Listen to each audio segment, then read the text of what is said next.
우리 함께 보실 성경 말씀은 고린도전서 10장입니다. 신약성경 고린도전서 10장 223절부터 33절까지의 말씀입니다.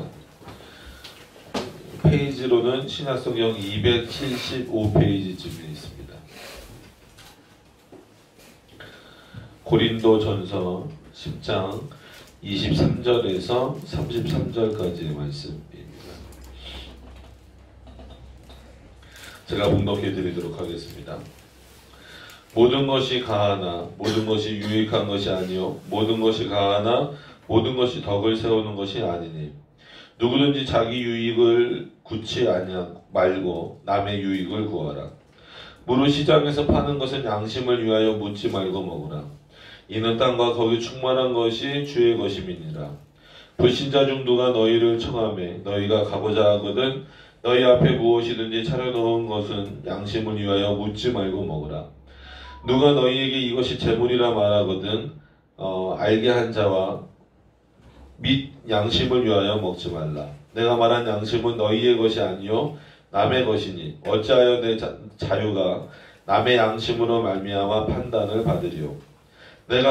만일 내가 감사함으로 참여하면 어찌하여 내가 감사하다 하는 것에 대하여 비방을 받으리요. 그런즉 너희가 먹든지 마시든지 무엇을 하든지 다 하나님의 영광을 위하여 하라. 유대인에게나 헬라인에게나 하나님의 교회에나 거치는 자가 되지 말고 나와 같이 모든 일에 모든 사람을 기쁘게 하여 나의 유익을 구치 아니하고 많은 사람의 유익을 구하여 저희로 구원을 얻게 하라. 아멘. 기도하도록 하겠습니다. 살아계신 하나님, 하나님이 살아계시다라고 하는 것을 믿는다라고 하는 것이 얼마나 큰 은혜인가를 또 2020년도를 시작하면서 확인케 하여 주시옵소서. 많은 사람들이 새 해를 맞이하면서 또 새로운 것들을 다짐하고 또 계획하고 그렇게 할 것입니다. 물론 우리도 그렇게 하겠지만 그러나 그 모든 것들이 과연 누구를 위하여서 목적을 삼고 있는가를 생각해 볼 때 세상과 우리는 뭔가 좀 달라야 할 것임을 우리가 알아야 할 것입니다. 우리의 영원한 목적인 하나님의 영광을 위하여서 우리가 다시 한번 또 이 새해를 허락하신 하나님 앞에서 살아갈 때에 은혜를 베풀어 주시고 인도하여 주시고 주께서 이끄시는 그 긍휼하심의 모든 은혜들을 바라보며 나아갈 수 있는, 순종하며 나아갈 수 있는 하나님의 모든 백성들이 다 되게 하여 주시옵소서. 이 시간에 하나님의 말씀을 함께 나눌 때에도 이 말씀을 통하여서 하나님의 뜻을 깨닫게 하시고 또 이대로 살아가는 것이 결국은 우리를 유익해 하는 것이고 하나님의 영광을 드러내는 것임을 확인하는 시간들이 되게 하여 주시옵소서. 예수님의 이름으로 기도드립니다. 아멘. 네. 오늘 이 고린도전서 10장 23절부터의 말씀은 바울이 다시 한 번 더 그 그리스도인이 가지고 있는 자유에 대해서 언급을 하고 있습니다. 그래서 과연 그리스도인이 가지고 있는 자유와 인간이 내가 자유롭다라고 하는 이 사이를 어떻게 좀 이해하고 구별할 것인가에 대한 문제를 한 번 더 생각해보는 그런 어떤 그 내용으로서 쭉 풀어나가면서 궁극적으로는 우리의 모든 삶이 하나님의 영광을 위한 삶이어야 된다라고 지금 표현하고 있는 것입니다. 그러니까 바울이 결론은 이미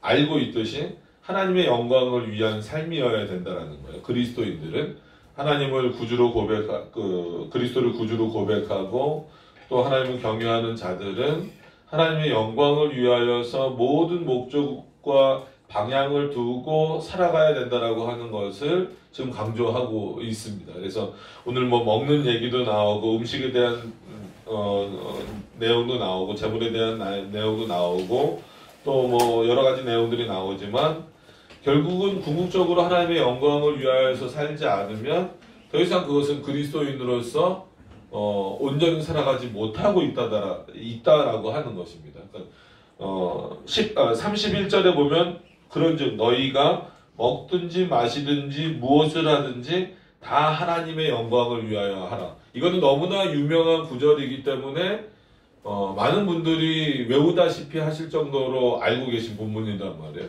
그럼 이 내용이 그만큼 중요하기 때문에 우리에게 여러 번 언급되고 우리가 기억할 만큼 알고 있다면, 이 내용이 핵심적으로 의미하고 있는 건 뭐냐면 결국 하나님을 위한 삶이 얼마나 중요한가, 또 하나님이 우리를 그렇게 하시기 위해서 부르셨다라는 거예요. 그래서 아주 사소한 것까지 하나님의 영광과 연결되지 않은 것이 없다라는 거예요. 우리의 일상생활에 있어서 먹고 마시는 모든 문제까지 하나님의 영광을 위한 것이다라고 하는 겁니다. 그래서 많은 사람들이 그렇게 얘기하죠. 먹기 위해서 사느냐 아니면 살기 위해서 먹느냐.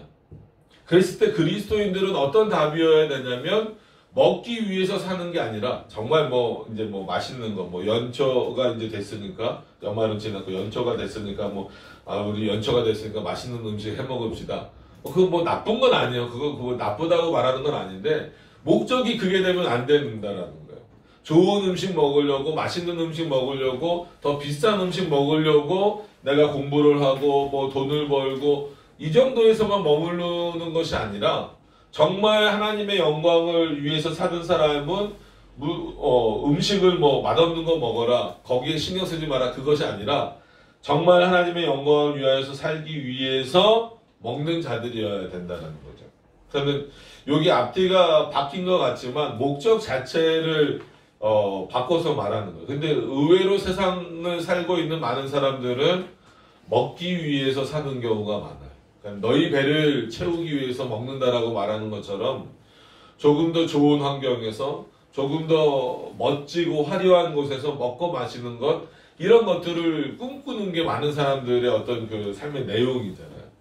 그러나 그리스도인들은, 물론 그리스도인들도 잘 살고 있고 잘 살 수도 있고 이렇게 맛있는 음식 먹을 수도 있지만, 문제는 뭐냐면 그것 자체가 목적이 되고 그것 자체를 축복으로 여겨서 거기서 머물러서 안주해버리면 안 된다는 거죠. 그래서 그리스도인들은 살기 위해서 먹는데, 어떻게 살기 위해서 먹냐면 그리스도의 영광을 위해서 살기 위해서 먹는다라는 거예요. 그래서 우리가 이제 소요리 문답을 하면서 이제 그 주기도문 내용 들어가겠지만, 일용할 양식에서 한 번 더 말씀드리겠지만, 그래서 일용할 양식이 중요하다라는 거예요. 그 의미를 깨닫는 것 자체가. 이 말씀을 먼저 드리는 것은 이미 결론을 좀 드리고 싶어서 그런 거예요. 결론을 오늘은 먼저 말씀을 드리고 처음으로 다시 돌아가서 이렇게 쭉 진행을 하는 것이 좋겠다라는 생각을 들었습니다. 그래서 제목도 하나님의 영광을 위하는 삶 이렇게 정해놓은 것처럼 우리는 하나님의 영광을 위해서 사는 거예요. 그렇게 살기 위해서 먹는 거예요.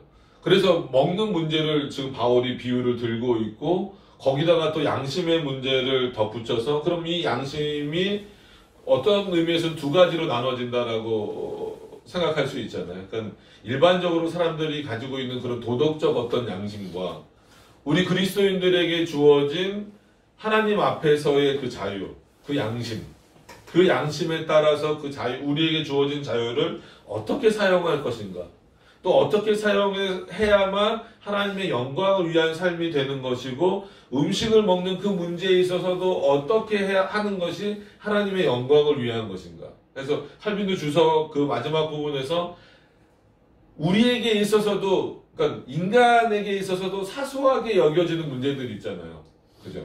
그러니까 나름대로 이제 중요하게, 이 부분은 참 내가 삶에 있어서 중요하게 여겨야지. 예배를 준비하거나 아니면 일상생활을 하는 데 있어서도 중요하게 여겨야지 하는 부분들이 다 있으실 거예요. 근데 그런 것들에 있어서는 우리가 잘 준비한다라는 거예요. 나름 그리스도인들이라고 한다면.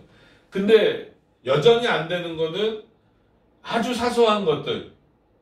이거는 마치 하나님이랑 이런 것까지 하나님과 연결을 져야 될까 싶은 것까지 하나님과 다 연결돼 있다라는 거예요.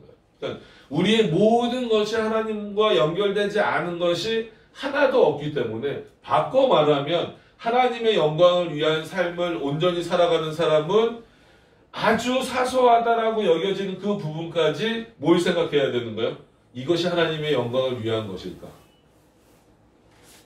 그 부분을 생각하지 않으면 안 된다라는 거예요. 어떤 면에서 양심의 자유를 제대로 잘 사용하는 자는 바로 그런 사람이다라고 말하는 거예요. 아주 사소한 부분까지 신경 써서 이게 과연 하나님께 영광이 될까? 되지 않을까라는 그런 어떤 사고를 가지고 사는 거죠. 이미 오늘 결론을 말씀드렸다라고 말씀을 드렸습니다. 그리고 나서 23절로 돌아가서 보시면 어떻게 시작하냐면 이미 비슷한 구절로 앞에서 다뤘어요. 그래서 우리도 그 2, 3주 전에 방종과 자유 사이라는 어떤 그 제목을 가지고 이 내용을 한번 다뤘습니다. 근데 바울이 한 번 또 언급을 해요. 오늘 본문에서 모든 것이 가하나 모든 것이 유익한 것이 아니요. 참 이런 표현이 어려워요. 그러니까 고린도 지역에 있는 사람들이 스스로 그들도 자칭 그 그리스도인이라고 말하고 어쨌거나 하나님을 섬기는 사람들이라고 말하기 때문에 양심의 자유를 다 가지고 있단 말이에요. 도덕적인 자유와 더불어서 나름 그 신앙의 자유를 가지고 있다는 거예요. 그러니까 신앙의 자유라는 건 뭐 이 정도도 섬길 수 있다, 저 정도도 섬길 수 있다, 그것이 아니라 하나님이 주신 그런 어떤 믿음 안에서 각자의 그런 그 믿음의 분량에 따라서 그 자유함들이 좀 또 다르겠죠. 그 내용들을 다 갖고 있다라는 거예요. 그래서 어떤 사람은 그래 나는 이 정도까지 할 수 있어. 괜찮아. 뭐 나는 이 정도까지 허용할 거야. 괜찮아. 이런 어떤 양심의 자유들이 있다는 거예요. 그거를 이제 양심의 자유라고 표현을 했을 뿐이지 각자가 그 믿음의 분량에 따라서 좀 다르게 생각을 하는 부분들이 있겠죠.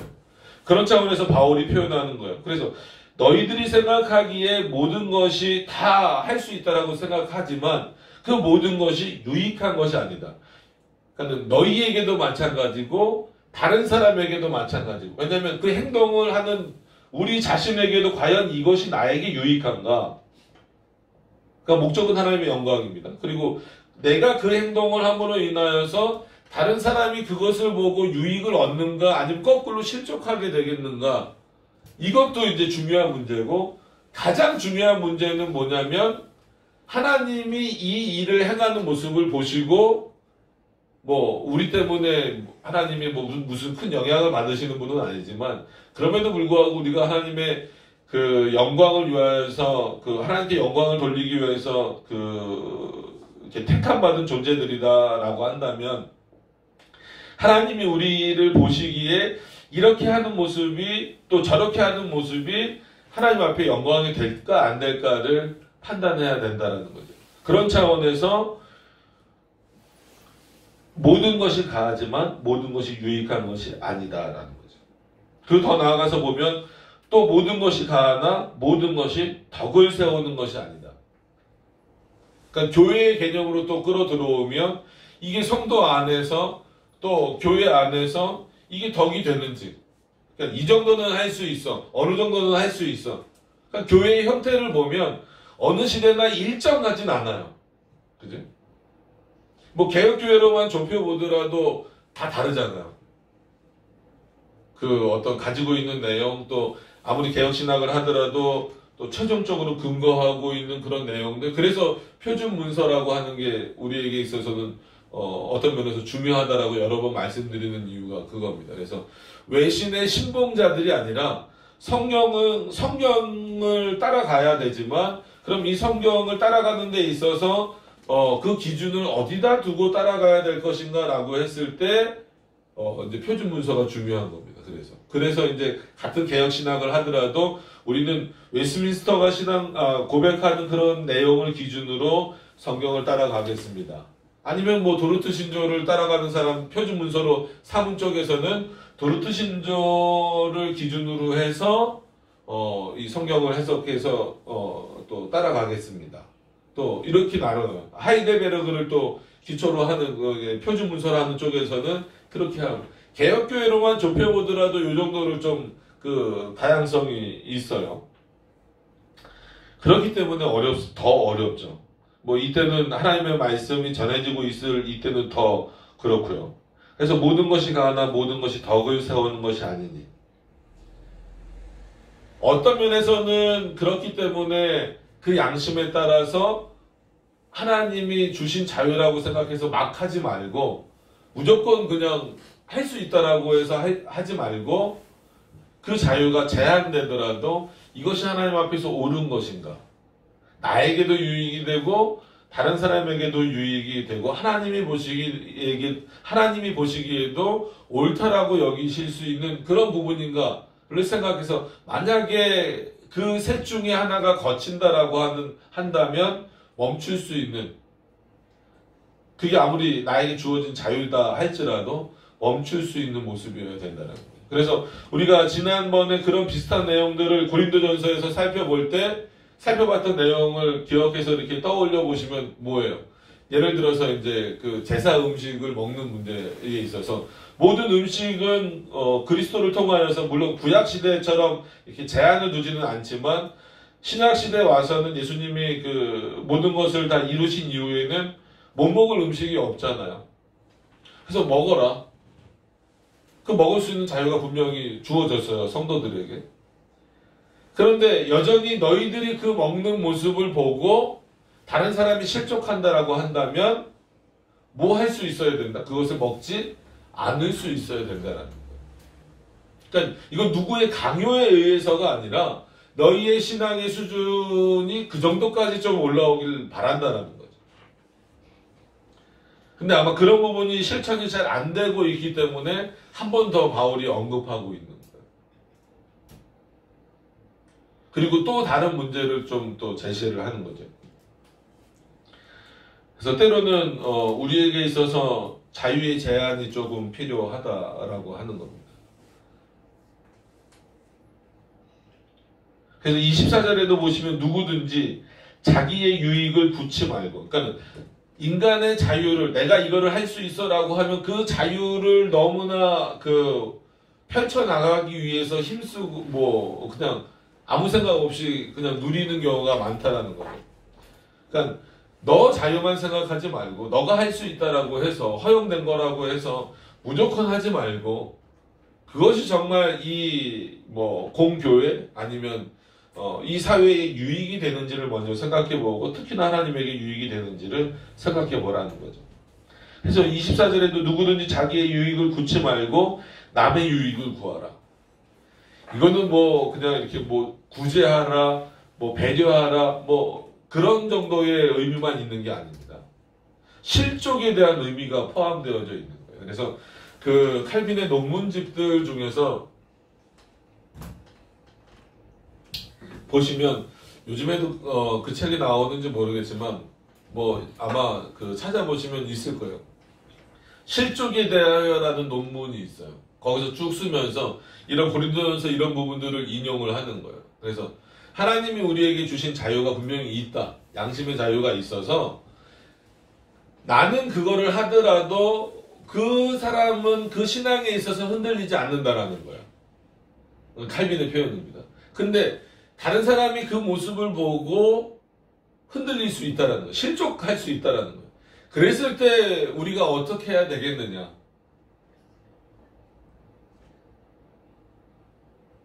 칼빈이 말하는 건 절제하라는 거예요. 멈출 수 있어야 된다. 왜? 누구를 위해서?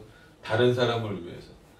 나는 괜찮다. 나는 그 정도를 감당할 수 있고 이렇게 좀 해결해 나갈 수 있지만 그것을 하는 모습을 다른 사람이 봤을 때에는 실족할 수 있다 그러면 내 자유를 스스로 제한할 수 있어야 된다는.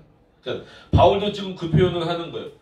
누구든지 자기의 유익만 구하지 말고 다른 사람의 그 유익도 구해라. 왜냐하면 혼자 살 수 없는 사회고 특히나 공교회로 모여 있다라고 한다면 나중에 나오겠지만 몇 절에요? 32절에 유대인에게나 헬라인에게나 하나님의 교회에게나 거치는 자가 되지 말라 이런 표현을 한 것처럼 이미 이때에도 이방인들과 유대인들과 섞여 있잖아요. 고린도 교회에 섞여 있기 때문에 이 문제는 상당히 중요한 거예요. 이방 문화에서 할 수 있는 것들이 있고 어쨌거나 유대인들 문화에서 할 수 있는 것들이 있고 또 그리스도로 개종한 그리스도교로 그러니까 그리스도를 중보자로 믿고 구주로 믿는 어떤 그 신앙으로 개종한 사람들에게 있어서 또 해야 되는 어떤 그 자유의 어떤 부분들이 있단 말이에요.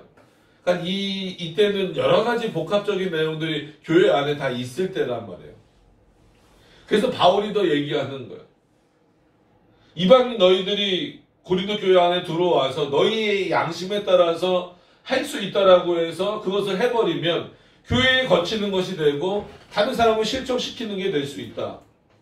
유대인들 너희들 스스로 잘나서 마치 하나님을 자기네들이 제일 잘 섬기는 것처럼 생각해서 하면 그 수준에 못 미치는 이방인들이 그걸 보고 또 실족할 수 있다라는 거예요. 그리고 그리스도교로 개종한 너희들도 마치 우리만 정말 특자들인 것처럼 그렇게 생각해서 연약한 이방인들이나 아직 그 유대교적 사고, 즉 구약이 잘못된 건 아니지만 예수 그리스도가 완성하셨지만 아직 그 구약적 사고에서 빠져나오지 못한 그 유대인들을 실족시킬 만한 일들을 한다면 아무리 너희는 그리스도 안에서 자유를 누릴 수 있다 하더라도 그건 교회의 덕이 되지 않는다라는 거죠. 이런 복합적인 문제들이 있기 때문에 남의 유익을 구하라는 거예요.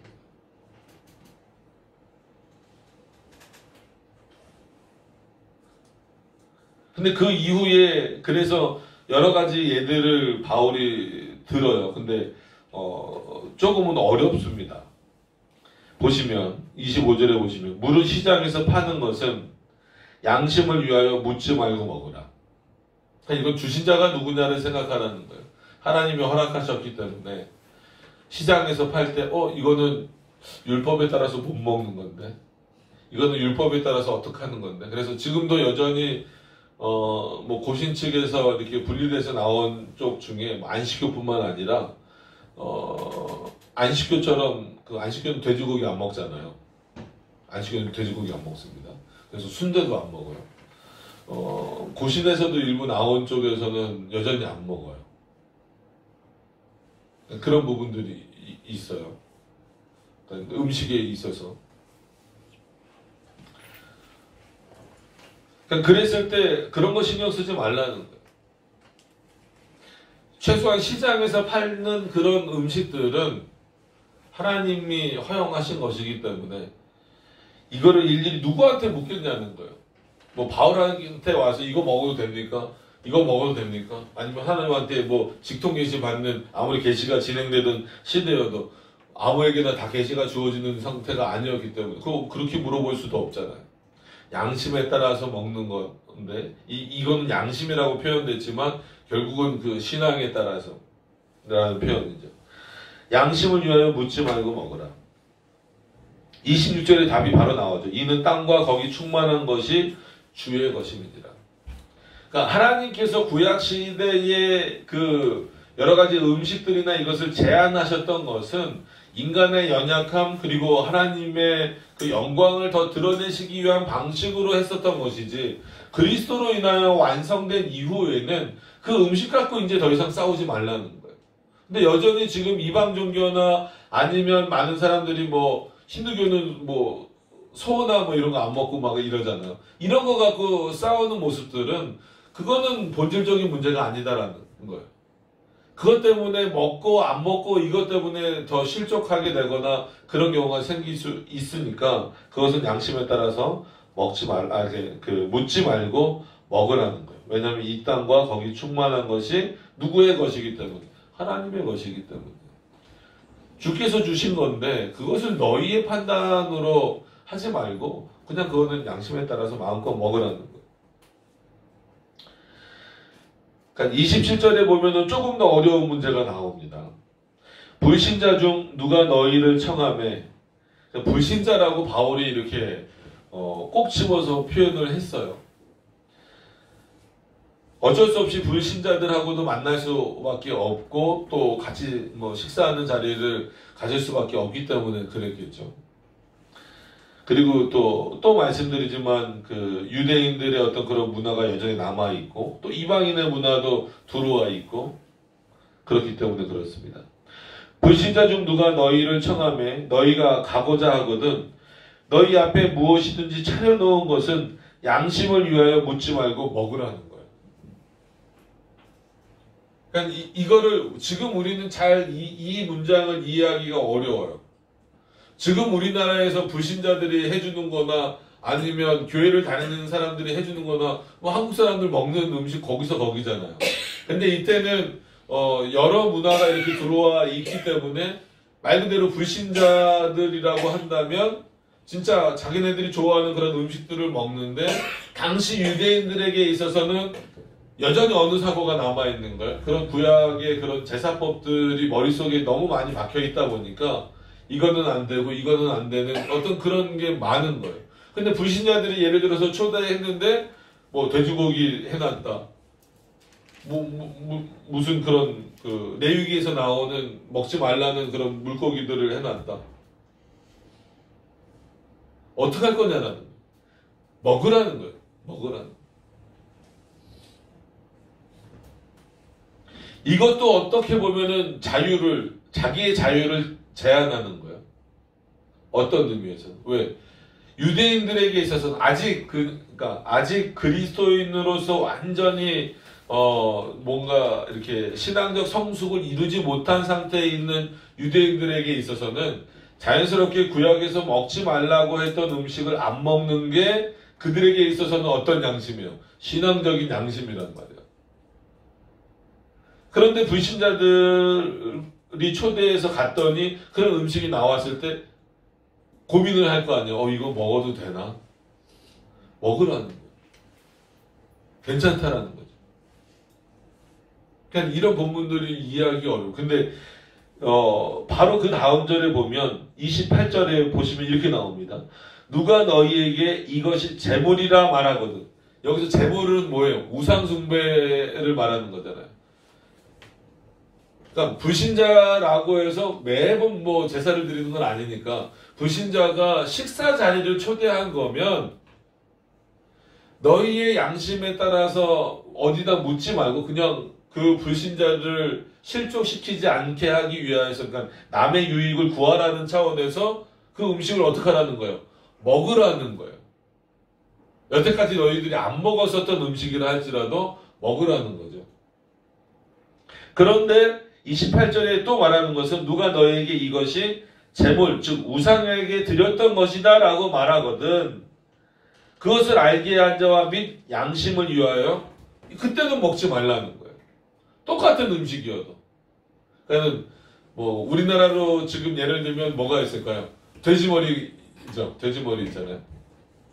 보통 뭐 머릿고기라고 하지만 뭐 연초에 제사 드리는 경우도 많고 막 그러잖아요. 그러면 여러분 뭐 어디 이렇게 가셨는데 아니면 진짜 말 그대로 오늘 이 뭐 불신자라고 나왔으니까 진짜 믿지 않는 사람이 뭐 친구가 될 수도 있고 가족이 될 수도 있고 연초니까 밥 먹으러 오라고 해서 여러분들 가실 수 있잖아요. 갔는데 말 그대로 돼지 머릿고기가 나왔어요. 그럼 먹으라는 얘기예요, 말라는 얘기예요. 27절의 내용으로 보면 먹어도 된다는 거예요. 근데 만약에 28절에 있는 요 내용처럼 그게 어떤 음식이었으면 만약에 그날 뭐 제사 드리는 사람들이 있잖아요. 그죠? 뭐 연초에 제사 드리는 사람들도 있고 뭐 하는 그런 음식이라면 그것을 누가 알려줬다면 그것은 양심에 따라서 또 먹지 말라는 거예요. 그러니까 양심이 이런 차원에서 보면 다 제한될 수 있다라는 한쪽에서는 먹으란다라고 해서 그게 허용된다라는 게 아니라 먹으라는 것 때문에 그 양심이 제한될 수도 있는 거고 또 한편으로는 먹지 말라는 것 때문에 먹을 수 있는데 먹지 말라고 하지? 이거는 우상이 드린 거기 때문에. 그러니까 이 양심의 문제가 그런 차원에서 어렵습니다. 바울도 그걸 알아서 계속 고민을 하면서 말하고 있는 거예요. 그래서 29절에 내가 말한 양심은 그래서 한 번 더 말하자. 내가 말한 양심은 너희의 것이 아니요 남의 것이니. 이거 이해를 잘 하셔야 됩니다. 그래서 그럼 우리의 양심은 다른 사람에 의해서 수동적으로 움직여야 되는가? 그게 아니라 신앙의 그 어떤 수준 안에서 또 하나님이 허락하신 그 양심의 자유 안에서 그 양심을 사용하고 했을 때에는 누구를 고려하라는 거예요? 다른 사람을 생각하고 배려하고 고려하라는 차원이지 너희들에게만 허용된다라고 해서 너희들에게만 그것이 뭐 인정된다라고 해서 그냥 할 수 있는 문제가 아니다라는 거죠. 어찌하여 내 자유가 남의 양심으로 말미암아 판단을 받으리요. 내가 말한 양심은 너희 것이 아니요 남의 것이니 어찌하여 내 자유가 남의 양심으로 말미암아 판단을 받으리요. 그러니까 한국어 문장은 약간 애매하지만 판단받을 수 있다는 거예요. 그러니까 누구로부터 받아야 되냐면 하나님의 말씀으로부터. 그래서 칼빈도 두 가지를 오늘 여기서 이 본문을 하면서 얘기를 해요. 우리의 양심의 자유가 어떻게 사용되어져야 되냐면 첫 번째, 하나님을 기쁘게 하기 위해서 사용되어져야 된다.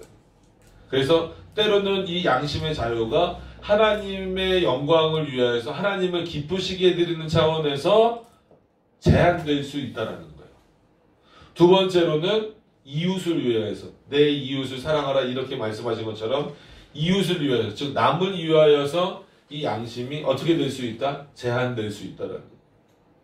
지금 바울이 그 얘기를 하고 있는 건데 이 들고 있는 얘들이 음식에 대한 얘기이긴 하지만 어렵죠.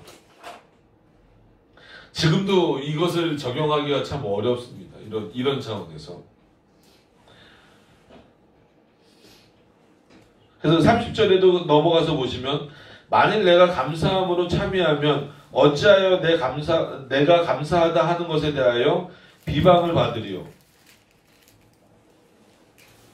내가 감사함으로 참여하면 누가 이걸 비방하겠느냐 라고 말하지만 역시나 그 기준은 어디에 있어야 된다라는 거예요. 내 양심이 아니라 하나님의 말씀, 하나님에게 영광이 되느냐 안 되느냐에 있다라는 거예요. 지금 음식의 문제를 가지고 바울이 이 양심의 자유 문제를 풀어나가고 있기 때문에 이거는 뭐 음식을 먹으라는 거야 말라는 거야 이게 중심이 아닙니다. 그 음식은 그냥 비유고 그리스도인들이 이 양심의 자유, 하나님이 주신 이 양심의 자유를 어떤 방식으로 써야 되냐는 거예요. 거기서 첫째로가 뭐라고요? 하나님의 영광을 위해서. 두 번째, 남의 유익을 위해서. 이웃을 위해요. 그래서 감사함으로 참여한다면 그것은 비방받을 일이 아니다라는 거예요. 혹시나 다른 사람이 그것으로 인하여 비방한다고 할지라도 그것에 대하여 크게 양심의 어떤 그 거치는 그런 부분들을 가질 필요는 없다라는 거죠. 그러니까 이런 부분들이 어려워요.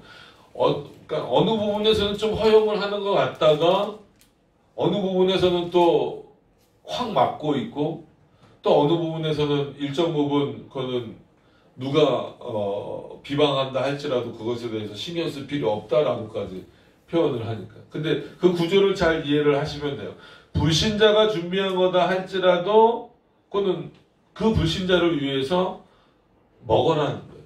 그러나 그것이 우상제물이었을 때에는 당연히 신앙의 양심에 따라서 그건 거절할 수 있어야 된다는 거예요. 또한 기쁨으로 감사함으로 이건 하나님의 영광을 위한 것이다라는 차원에서 참여한다면 다른 사람이 뭐라고 하든지 그 부분에 있어서는 또 양심의 자유를 가지고 참여하라는 거죠. 그리고 이어지는 게 바로 31절이에요. 우리가 그래서 성경을 볼 때 한 구절만 너무 이렇게 딱 독립적으로 보면 오해할 수 있다라고 여러 번 말씀을 드린 게 그렇습니다. 그런즉 너희가 먹든지 마시든지 무엇을 하든지 다 하나님의 영광을 위하여 하라. 그러니까 앞에 있는 내용이 다 어디에 걸리는 거예요? 이 그런즉이라는 것에 걸리는 거죠. 즉 양심에 따라서 먹어야 되고 양심에 따라서 먹지 말아야 되는 모든 문제들이 바로 여기 이 31절에 그렇기 때문에 너희가 먹든지 마시든지 뿐만이 아니라 무엇을 하든지 해서 그 무엇을 칼빈은 뭐라고 해석했다라고요? 아주 사소한 것까지도 라고 포함시킨 거예요. 먹든지 마시든지 무엇을 하든지 다 하나님의 영광을 위해서 하라. 그러니까 어떤 의미에서 범위가 더 좁혀진 거예요. 너희에게 주어진 자유, 그러니까 인간에게 주어진 그런 어떤 도덕적 양심의 자유도 아니고 신앙의 양심의 자유에 따라서 할 수 있는 그 범위가 생각보다 그렇게 많지 않다는 거예요. 그 안에서 너희는 충분히 기쁨과 즐거움과 뭐를 누리라는 거예요? 은혜를 누리라는 거예요. 감사함을 누리라는 거예요. 기쁨으로 참여하라는 거예요. 누구를 위하여서? 하나님의 영광을 위해서.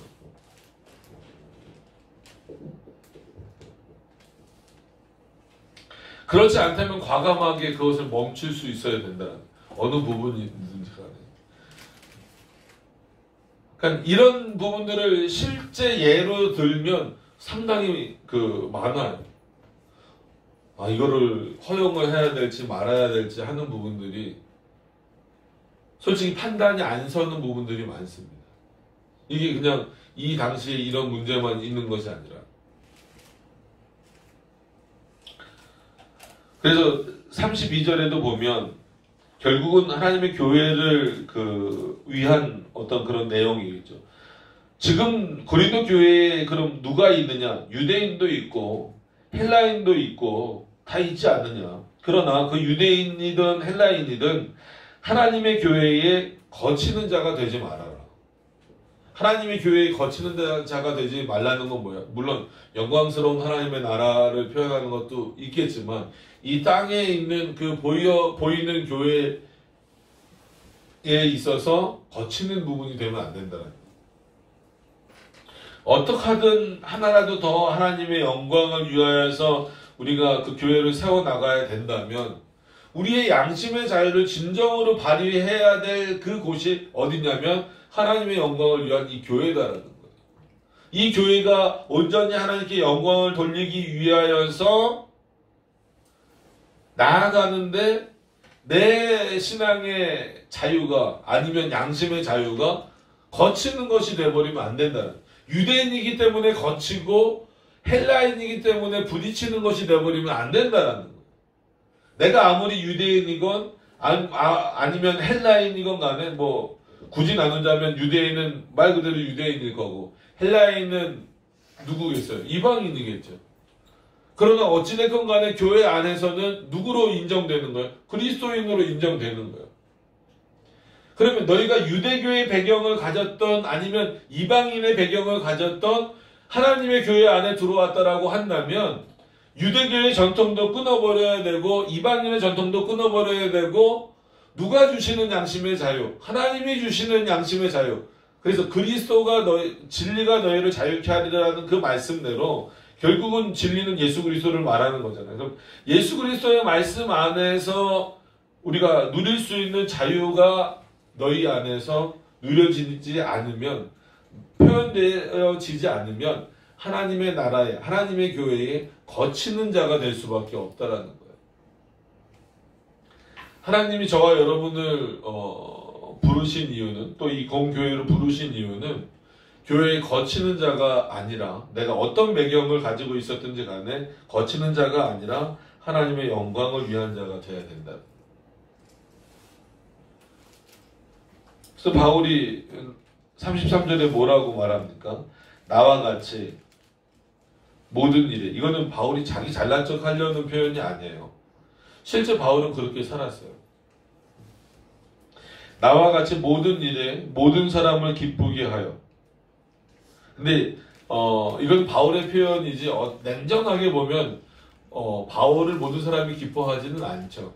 그럼에도 불구하고 이렇게 표현하는 건 뭐예요? 이렇게 하는 것이 옳다라는 거예요.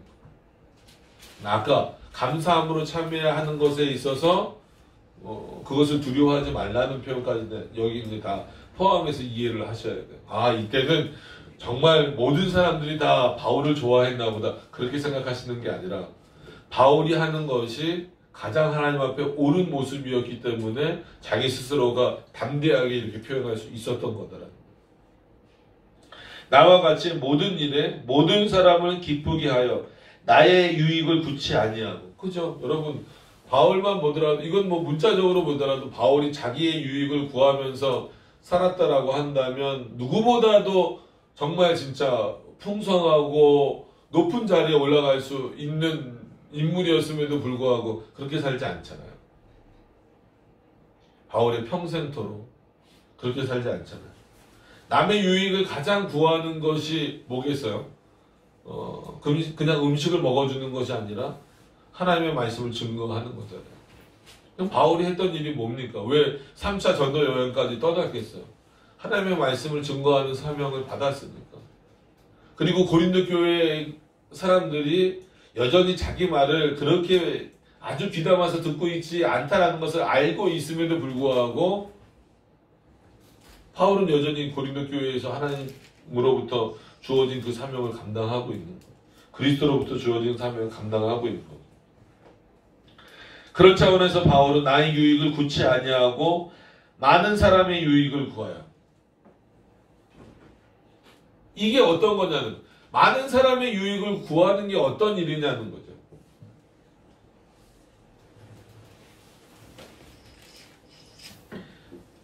그러니까 많은 사람의 유익을 구하기 위해서 결국은 바울 자신도 자신의 양심에 따라서가 아니에요. 물론 양심에 따라서라는 표현을 쓰지만 바울이 자기의 양심을 따라서 많은 사람의 유익을 구하고 있다라는 그 의미는 바울이 할 수 있는 것, 내가 판단하기에 옳고 그른 것 이 정도 수준이 아니라 바울은 뭘 판단할 수 있는 위치가 됐기 때문에 하나님의 말씀이 옳고, 그러니까 어떤 것이 하나님의 말씀에 옳은지 아니면 하나님의 말씀을 거치는 것인지 그르게 하는 것인지를 알고 있기 때문에 바울이 지금 이렇게 표현을 하는 겁니다. 여러분, 어떤 면에서는 우리는 이런 모습을 우리 안에서 계속 훈련해 나가야 돼요. 많은 사람의 유익을 구하기 위해서 우리 스스로 여러분들 스스로 노력하셔야 된다는 거예요. 그러니까 나 혼자 신앙생활을 한다 이렇게 생각하시면 안 되고 나만 잘하면 됐지. 물론 그럴 수 있어요. 그럼에도 불구하고 많은 사람의 유익을 위하여서 애쓸 수 있어야 돼요.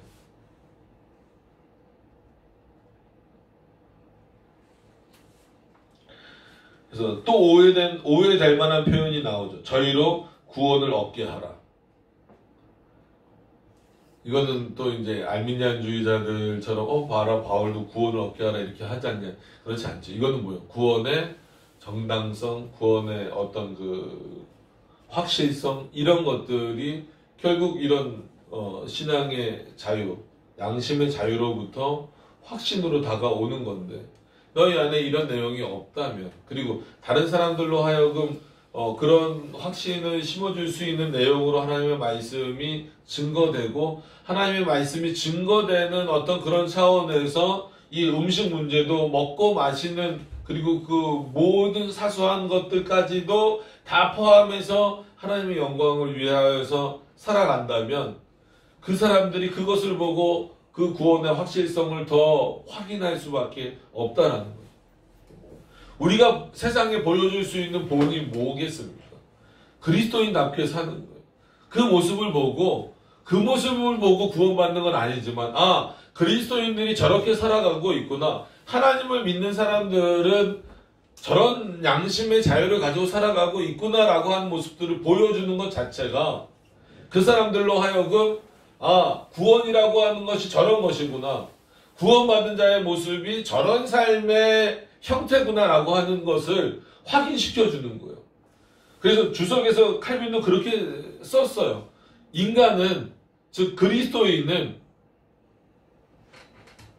살기 위해서 먹느냐, 먹기 위해서 사느냐. 이거 문제가 중요하다.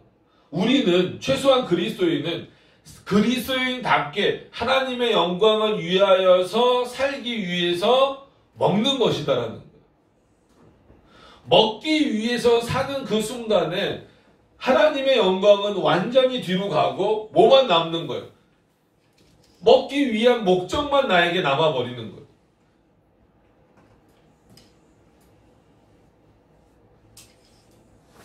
그거는 그리스도인의 모습이 아니고 하나님이 우리에게 주신 양심의 자유를 따라서 사는 모습이 아니다라는 거예요. 그리스도인은 하나님의 영광을 위하여서 먹고 마시는 자입니다. 그런 차원에서 하나님이 우리에게 일용할 양식을 주시잖아요. 감사하면서 살아야 되는 거죠. 결국은 바울이 여기서도 말하고 싶은 것은 결론적으로 말씀드리면 순종이죠. 하나님의 말씀에 얼마만큼 순종하는가. 그러니까 순종이란 개념이 왜 중요한 것 같습니까? 그만큼 때로는 어렵기 때문에 그래요. 내 자유를 내 스스로가 제한해야 되고, 아니면 그 하나님의 말씀에 따라서 또 제한될 수도 있고, 또 그 공교회의 어떤 그 모습으로 인하여서 뭐 지금으로 말하면 교회법이겠죠. 그런 것으로 인하여서 제한될 수도 있어요. 그러나 그 제한되는 것으로 하나님 앞에 순종한다 할지라도 그것이 나를 제한한다 이런 어떤 차원으로 생각되어져서는 안 된다라는 거예요. 바울이 표현을 이렇게도 하고 저렇게도 하는 그 이유는 고린도 교인들로부터 바울이 지금 내 자유를 제한하려고 하는구나 라는 그 의미, 좀 뭐라 그럴까요? 그런 마음이 들지 않게 하기 위하여서 바울이 좀 이렇게도 표현하고 저렇게도 표현하고 있는 겁니다. 그러나 그 안에서는 양심의 자유를 진정으로 누리는 자는 하나님의 영광을 위해서, 그리고 다른 사람의 유익을 위해서 때로는 자신의 자유를 제한할 수 있어야 된다. 그게 순종이죠, 결과적으로. 근데 그게 쉽지 않은 문제입니다. 참 어렵죠. 그래서 이 땅에서 그리스도인으로 산다라고 하는 것 자체가 물론 엄청난 은혜입니다. 엄청난 은혜고 하나님 앞에 감사해야 될 일이면서 동시에 그렇기 때문에 제한해야 될 부분들이 많다라는 거. 시대에 따라서 여러 번 말씀드렸던 예지만 그 화란의 신학자 중에서 스킬더 이렇게 사진 보면 이런 그 담배 이렇게 딱 하고 나온단 말이에요.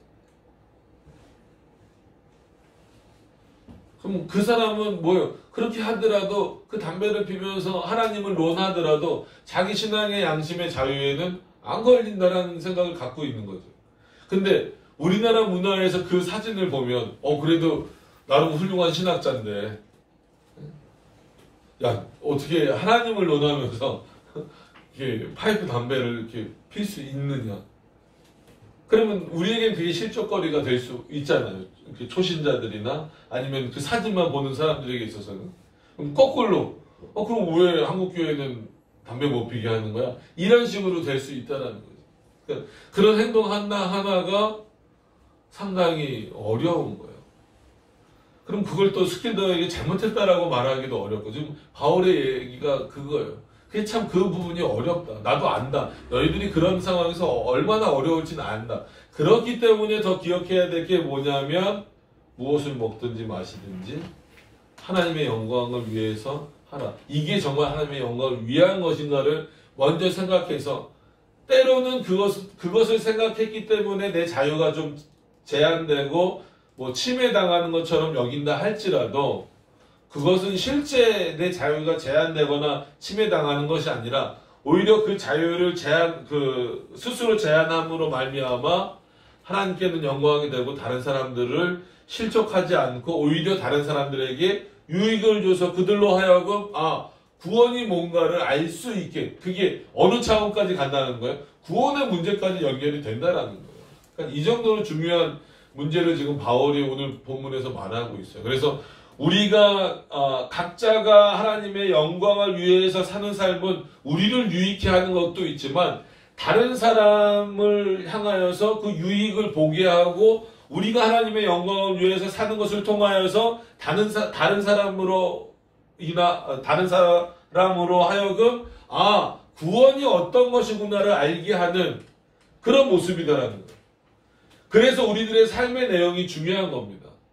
내가 어떻게 사느냐가 중요한 거예요. 솔직한 얘기로 어떤 면에서 목사가 어떻게 사느냐가 성도에게 영향을 미치듯이 여러분들도 밖에 나가서는 그리스도인이에요. 저와 똑같은 그리스도인이에요. 그러니까 여러분들이 살아가는 그 삶의 형태를 보고 여러분들 주변에 있는 사람들이 유익을 얻든지 반대로 실족하든지 여러분들 삶이 중요한 겁니다.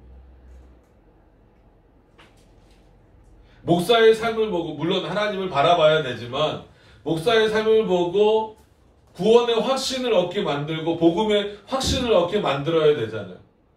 근데 실족하게 만들어버리면 그 목회자로서 책임을 다하지 못하는 거죠. 성도도 마찬가지예요. 내가 난 성도니까 좀 그냥 조금 널널하게 살아도 되겠지. 그것이 아니라 하나님의 말씀대로 사는 것을 보여줌으로 말미암아 여러분들 주변 그것이 어떤 면에서는 또 자연스러운 전도이기도 하고 오늘 본문을 보시면서 그런 부분들을 한 번 더 깊이 생각하셔서 하나님의 영광을 위한 삶은 결코 나 혼자만의 유익을 위한 것이 아니구나 라고 하는 것을 기억하셔서 이 땅에서 다른 사람에게도 유익을 주고 또 교회를 올바로 세워나가는 데 있어서도 중요한 문제가 바로 하나님의 영광을 위하여서 사는 삶이구나 하는 것을 기억하시면서 그런 차원에서 이 31절을 한 번 더 기억하시고 또 23절을 어떻게 이해를 해야 될 것인가.